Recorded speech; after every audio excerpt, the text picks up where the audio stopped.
আমার কাছে যদি জিজ্ঞেস করা হয় পৃথিবীর সর্বশ্রেষ্ঠ খাবার কি, তাহলে চোখ বন্ধ করে একটাই কথা মাথায় আসবে, যার আর কোনো তুলনা নেই। আমরা মধ্যমগ্রাম বাজার গিয়ে একেবারে বর্ষার ইলিশ কিনে এনেছি। একটু নুন আর হলুদ মাখিয়ে সর্ষের তেলে ভেজে নিয়েই সাথে গরম ভাত, কাঁচা লঙ্কা আর ইলিশ মাছ ভাজার তেল।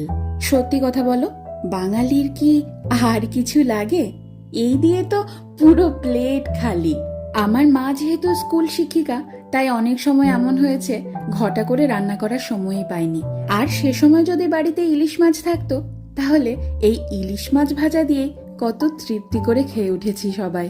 আমার এই বাড়িতে বাবা মা এসেছে, আর সেই তৃপ্তি করে খাওয়ানোর সুযোগটা এবার আমি পেয়েছি। আমার খাদ্য রসিক বাবা গরম গরম ভাত আর ইলিশ মাছ ভাজা নিয়ে বসে পড়েছে।